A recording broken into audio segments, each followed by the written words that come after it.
The Tarabin Bedouin, also known as Al-Tirabin, were the most important Bedouin tribe in the Sinai Peninsula during the 19th century, and the largest inside Negev. Today this tribe resides in the Sinai Peninsula but also in Cairo, Ismailia, Giza, Sharqia and Suez, Israel, Jordan, Saudi Arabia and the Gaza Strip. A township named Tarabin al-Sana was built in Israel in 2004 especially for the members of al-Sana clan from Al-Tirabin tribe. Al-Tirabin is considered the largest Bedouin tribe in the Negev and Sinai Peninsula and all Egypt, with over 500,000 people. Origin: a name of Tarabin derives from the Tarabin Valley in Saudi Arabia where this tribe has once settled. Originally Tarabin were called Moab tribes, but later found it easier to refer to the valley after they moved to Sinai. Tarabin Bedouin traced their ancestry to one Atiyah who belonged to the Quraysh, to which Muhammad the Prophet of Islam belonged, and lived at Turba east of Mecca.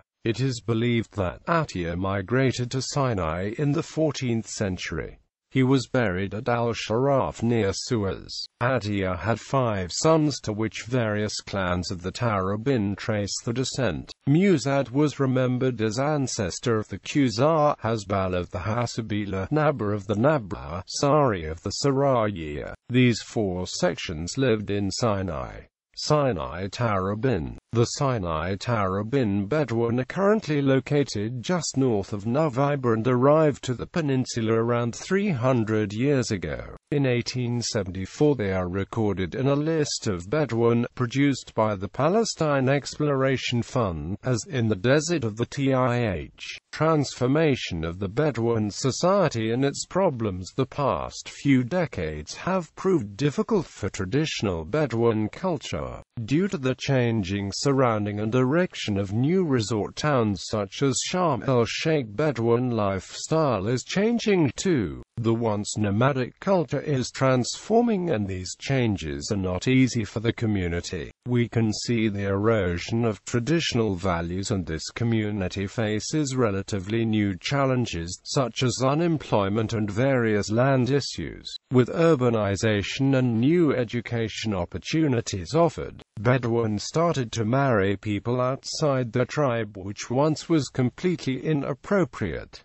Unemployment issues. Bedouins living in the Sinai Peninsula generally did not benefit from employment in the initial construction boom due to low wages offered. Sudanese and Egyptian workers were brought here as construction laborers instead. When the tourist industry started to bloom, local Bedouin increasingly moved into new service positions such as cab drivers, tour guides, campgrounds or cafe managers. However, the competition is very high, and many Sinai Bedouin are unemployed. Moreover, because of the traditional way of life, Bedouin women are usually not allowed to work outside the house. Smuggling. Since there are not enough employment opportunities, Tarabin Bedouin as well as other Bedouin tribes living along the border between Egypt and Israel are involved in inter-border smuggling of drugs and weapons, as well as infiltration of prostitutes and African labor workers. Land issues. In most countries in the Middle East the Bedouin have no land rights, only uses privileges, and it is especially true for Egypt. Since the mid-1980s, the Bedouin who held desirable coastal property have lost control of much of the land as it was sold by the Egyptian government to hotel operators. Egypt did not see it as the land that belongs to Bedouin tribes, but rather as a state property. In the summer of 1999, the latest dispossession of land took place when the army bulldozed Bedouin-run tourist campgrounds north of Moab as part of the final phase of hotel development in the sector, overseen by the Tourist Development Agency. The director of the Tourist Development Agency dismissed Bedouin rights to most of the land, saying that they had not lived on the coast prior to 1982. The traditional semi-nomadic culture has left Bedouin vulnerable to such claims. Attitude of Egyptian authorities. After the Egyptian Revolution of 2011, the Sinai Bedouin were given an unofficial autonomy due to political instability inside the country. But Egyptian authorities traditionally view the Bedouin cross-border ties with Israel, Jordan and Saudi Arabia with suspicion. The Tirabin case is a good example of it. Negev.Tirabin, the descendants of Atiyah's son Nijm lived around Beersheba in what is now called the Negev. Nijm had two sons from which the two branches of the Negev.Tirabin trace the line, the Nimat and the Gawali. The Nimat were regarded as the paramount clan. Tradition has it that in time of war they would lead the whole tribe into battle. One of Nim's grandsons is said to have journeyed to the Indian subcontinent due to blood feuds with other tribes. His family is believed to have finally settled in the Punjab region while traveling with trade caravans and armies. Tarabin Kokka are a subsection of the Kokka tribe who have been proven to have originated from a Quraysh Bedouin named Atiyah. Atiyah lived in Tibur east of Mecca. He migrated to the Sinai Peninsula in the 14th century. He had 5 sons who together form the Tarabin tribe, whose inhabitants still reside in the Sinai and the Negev desert. Some migrated or settled down in Palestine, Egypt and Syria during Ottoman rule. One of his sons, Nijm, and his 2 sons formed the most powerful clan of the Tarabin known as the Nimat. The Tarabin Kokka trace their ancestry from Suleiman, the grandson of Nijm ibn Atiyah. Suleiman migrated from the Sinai to Syria as a result of a blood feud with a rival Bedouin tribe. The name of the rival tribe is not known, but the Tiyah are suspected to be the rivals. The descendants of Suleiman continued the migration eastward and finally settled in riverlands of the Punjab. The brawn of the Tarabin Bedouin made them great recruits in the army of various sultans of Iran and the Indian subcontinent. Successive generations changed from Tarabin to Tarabin Kokka as a result of honors awarded to them. Intact family trees of Tarabin Kokkas tracing their ancestry back to Atiyah from Nijm survive to this day. Latest genealogical evidence has corroborated this claim of descent. In modern times, in 1915, the Nimat leader Hamid Pasha al-Sufi led a force of 1,500 Bedouin under Turkish command in their attack on the Suez Canal. He was head of the Turkish administration in Beersheba and died in 1924. The Gawali had 9 subsections. The most prominent was the Satit, who in 1873, under Sheikh Saqr ibn Darshan Abu Zita, had to leave the traditional land following a blood feud and sided with the Tiyah in the war between them and the Tarabin. One of the Satit leaders, Saqr, was well known as a military leader. Khedive Ismail gave him land in Fakus district. The Turks exiled him to Jerusalem, where he died. His son Darshan distinguished himself in the war with the Azazma, particularly at the Fight of Ramadan. He and some of his fighters migrated to Transjordania, where they attached themselves to the Bani Saqr. During this time the leadership of the Gawali was taken by the Zariyan clan. The leader in 1915 was Salam, who had to flee the Turkish authorities and was succeeded by Abd al-Karim, who died in 1931. He was succeeded by Muhammad Abu Zari. Sedentarization. Negev Bedouins experienced similar problems to those encountered in Egypt prior to the establishment of Israel. The Negev Bedouins were a semi-nomadic society that had been through process of sedentariness since the Ottoman rule of the region. By 1931, almost 90% worked in agriculture rather than solely raising livestock, and had clearly defined rules about land ownership. After 1948, About 11,000 Bedouin remained in the Negev out of a pre-war population of between 65,000 and 95,000.